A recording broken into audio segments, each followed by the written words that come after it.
الحمد لله رب العالمين. وقد قال الله تعالى في القرآن العظيم والفرقان المجيد يمحق الله الربا ويربي الصدقات. கண்ணியத்திற்குரியவர்களே, இரண்டாவது அத்தியாயம் அல்லாஹு ஜல்ல ஜலாலஹு வட்டியினுடைய கண்டனத்தை பதிவு செய்கிறார். உலகத்தினுடைய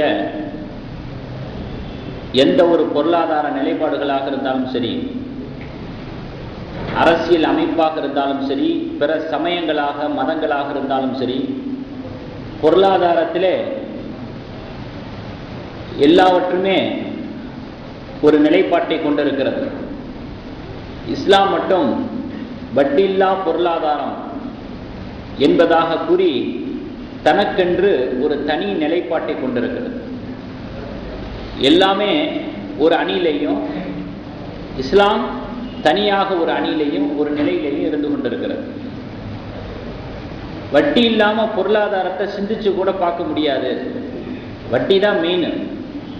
அதை வச்சு தான் எல்லாமே, சிறு தொழிலாக இருந்தாலும் சரி, பெரும் தொழிலாக இருந்தாலும் சரி, அது இல்லாமல் நம்ம ஒன்றுமே பண்ண முடியாது. இதுதான் உலகத்தினுடைய நம்பிக்கை. அந்த நம்பிக்கையை, அந்த எண்ணத்தை சுக்குநூறாக ஆக்கி இஸ்லாம் வட்டி இல்லாத பொருளாதாரம் என்கிற கொள்கையில் உறுதியாக அப்பொழுதிருந்து இப்பொழுது வரைக்கும் இருந்து கொண்டிருக்கிறது. இதில் சமரசத்துக்கு வேலையே இல்லை.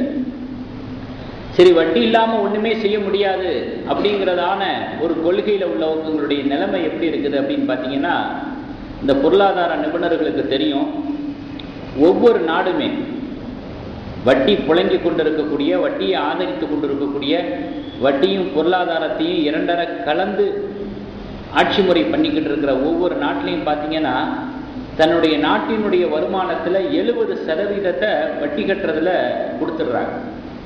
மிச்சம் 30% தன்னுடைய நாட்டு வளர்ச்சிக்காக, தன்னுடைய நாட்டு மக்களுக்காக செலவு செய்கிறாங்க என்பது ஒரு மறுக்க முடியாத ஒரு உண்மையாக இருக்கிறது.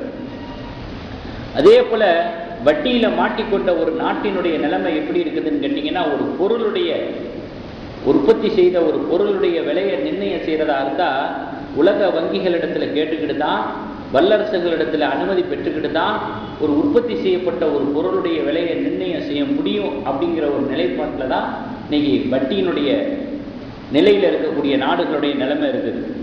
இது ஒரு வகையில் பார்த்தீங்கன்னா, மறைமுகமாக வல்லரசு நாடுகளுக்கு தன்னுடைய நாட்டை அடிமைப்படுத்தி கொடுத்ததை போல இருக்கிறது. இது ஒரு நாட்டினுடைய அவல நிலை. தனிப்பட்ட முறையில் மக்களுடைய வாழ்க்கை நிலைப்பாடுகளை சிந்திச்சு பார்த்தோம்னா, தொழிலதிபர்கள் தற்கொலை மட்டுமின்றி குடும்பத்தோடு தற்கொலை, விவசாயிகள் தற்கொலை, இப்படியான அவல நிலைகளும் செய்தி பத்திரிகைகளில் நிறைய நம்ம பார்க்க முடியும். வட்டியினுடைய பட்டியலை நம்ம எடுத்துக்கிட்டோம்னு சொன்னால், மக்களை கசக்கி பிழியக்கூடிய ஒரு அரக்கனாக இருக்கக்கூடிய இந்த வட்டியினுடைய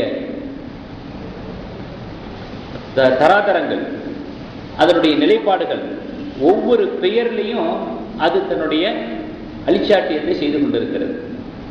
தனி வட்டி, கூட்டு வட்டி, ஆண்டு வட்டி, மாத வட்டி, கந்து வட்டி, தவறுதல் வட்டி, அபராத வட்டி, மீட்டர் வட்டி, இப்படியாக பல பெயர்களில் மக்களுடைய வாழ்க்கையில உலாவிக்கொண்டு அவர்களுடைய வருமானத்தை இரத்தத்தை உறிஞ்சக்கூடிய அட்டப்பூச்சியை போல இருந்து கொண்டிருக்கிறதை நாம் பார்த்து கொண்டிருக்கிறோம். எதை அல்லாஹ் தஆலா வெறுக்கிறானோ, கண்டிக்கிறானோ, அதை வாழ்க்கையில புழங்க விடுறதுனால மக்களுக்கு அது எவ்வளோ பெரிய பலாய் முசீபத்தாக ஆகிவிடுகிறது என்பதை நாம் கண்கூடாக பார்த்து கொண்டிருக்கக்கூடிய ஒரு விஷயமாக இருக்கிறது. மட்டுமின்றி வட்டியினால இன்னொரு விஷயம் என்ன நடக்குதுன்னா, கட்ட பஞ்சாயத்து நடக்குது.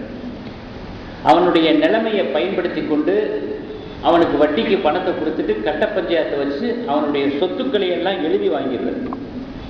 மீறி ஏதாவது எதிர்த்து பேசுனா ஆளுகளை வச்சு அடிக்கிறது, அடியாட்களை வச்சு மிரட்டுறது, இந்த மாதிரி ஒரு சமாச்சாரங்களும் சமுதாயத்தில் இறக்குமதி செய்யப்படுகிறது. இதுவும் வட்டியினுடைய பெரும் கொடுமைகளில் ஒன்றாக இருக்குது. இதில் நடுத்தர மக்கள், ஏழைகள், இவர்களுடைய நிலைமையை பார்த்தீங்கன்னா, சம்பாதிக்கிற காசுகளை பூரா வட்டியை கட்டிட்டு அத்தியாவசியமான செலவினங்களுக்கு கூட பணம் இல்லாமல் திண்டாடி போய் இருக்கக்கூடிய, தடுமாறி போய் கொண்டிருக்கக்கூடிய நிலைமைகளை ஒவ்வொரு மொஹல்லாவிலையும் பார்க்கலாம், நம்முடைய தொடர்பில் இருக்கக்கூடிய ஒவ்வொருத்தங்களுடைய நிலைமைகளையும் அறிஞ்சுக்கலாம்.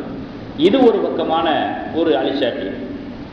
அதனால தான் ஹதீஸினுடைய ஆய்வில் பார்க்கும் பொழுது வட்டி என்பது எய்ட்ஸை விட மோசமானது. வட்டி என்பது எய்ட்ஸை விட மோசமானது.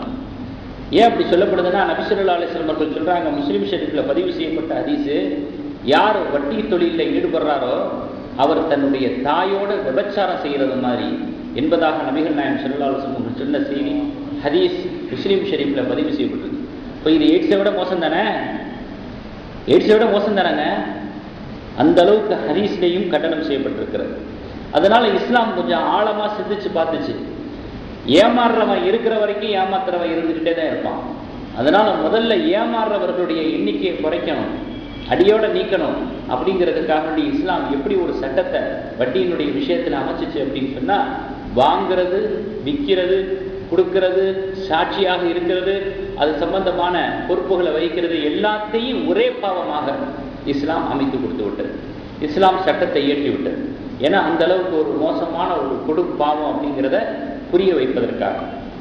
7 பெரும் பாவங்கள் என்பதாக எங்கெல்லாம் ஹதீஸுகளில் இருக்குதோ, பெரும் பாவங்கள் 7 அப்படின்னு எங்கெல்லாம் ஹதீஸுகளில் நம்ம பார்க்குறோமோ அங்கெல்லாம் இந்த வட்டியையும் பார்க்கலாம்.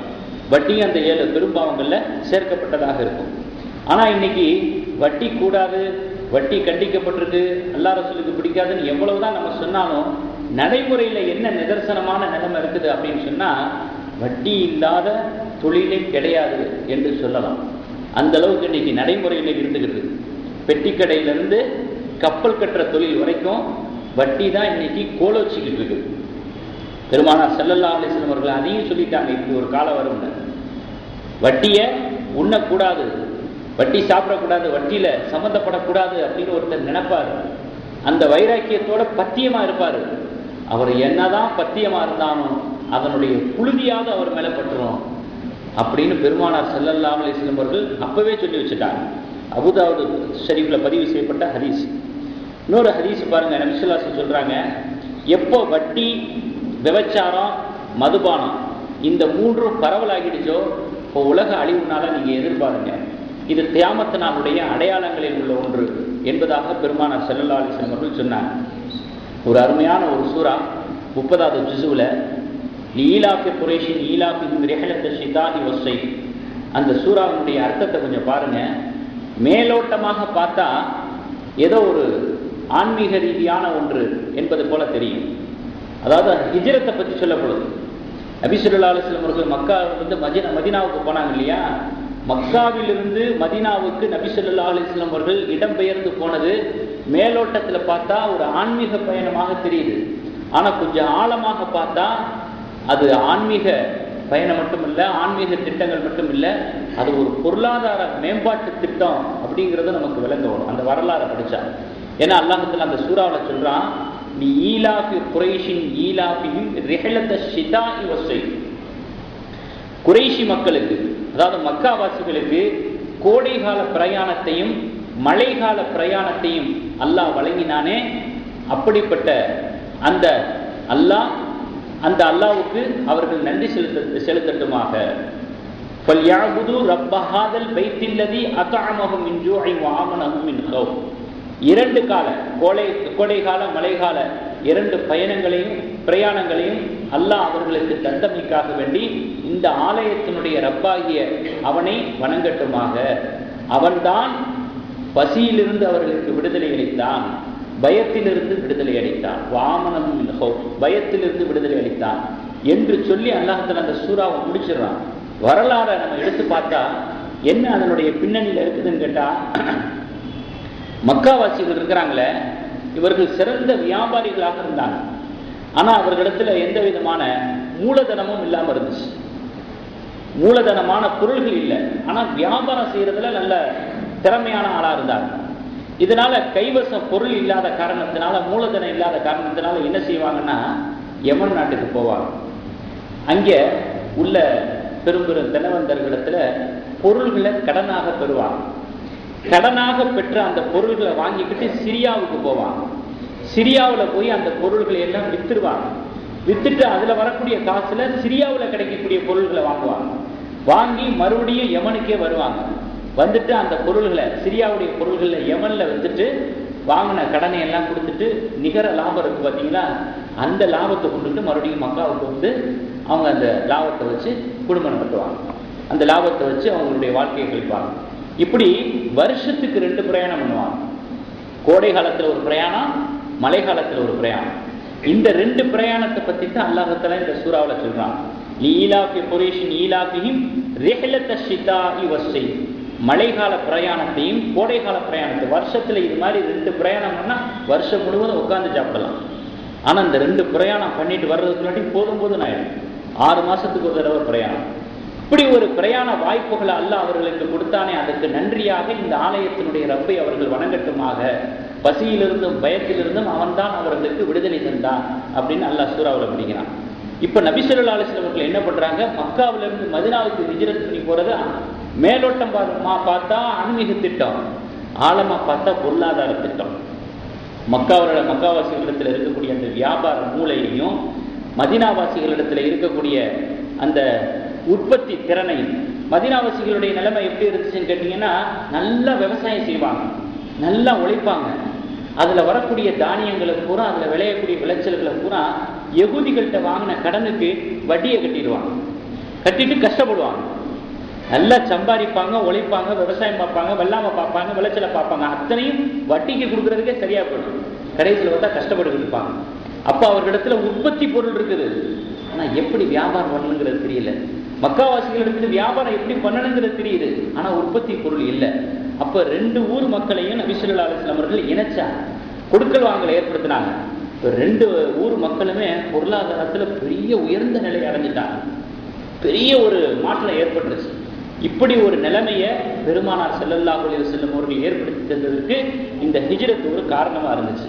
அதனாலதான் அப்துர் ரஹ்மான் இப்னு அவ்ஃப் ரலியல்லாஹு அன்ஹு அவர்கள் மக்காவுல இருந்து மதீனாவுக்கு ஹிஜ்ரத் செஞ்சு வரும் பொழுது, மதீனாவில் இருக்கக்கூடிய ஒரு அன்சாரி சஹாபி, உங்களுக்கு நான் 6 ஏக்கர் தரேன்டாங்க. உடனே அப்துர் ரஹ்மான் இப்னு அவ்ஃப் ரலியல்லாஹு சொன்னாங்க, எனக்கு ஓசியில எந்த ஏக்கரும் தர வேணாம், ஓசியில எனக்கு எந்த ஏக்கரும் தர வேணாம், இங்க இருக்கக்கூடிய சந்தைகள்ல இருக்கக்கூடிய வியாபாரிகளிடத்துல என்னை அறிமுகப்படுத்தி வைங்க, அவர்கள் எனக்கு தரக்கூடிய பொருள்களுக்கு நீங்க ஜாமீன் எடுங்க, அந்த பொருள்களை விற்று நான் இது மாதிரி எத்தனையோ ஏக்கர் நான் வாங்கிடுவேன், என்கிட்ட திறமை இருக்கு அப்படின்னு அப்துர் ரஹ்மான் இப்னு அவ்ஃப் ரலியல்லாஹு சொன்னாங்க. அந்த அளவுக்கு மக்காவாசிகள் வியாபாரத்துல ரொம்ப திறமையானவர்களா இருந்தாங்க. மதீனாவாசிகள் பொருள்களை உற்பத்தி செய்யறதுல திறமையானவர்களாக இருந்தாங்க. இந்த 2 ஊர் மக்களையும் இணைப்பதின் மூலமாக வட்டிக்கு ஒரு முடிவு கட்டினார். வட்டி கலாச்சாரத்தை ஒழிச்சு கட்டினார். யகூதிகளுடைய அந்த வட்டி பொருளாதார நிலைப்பாட்டை முடக்கினார்.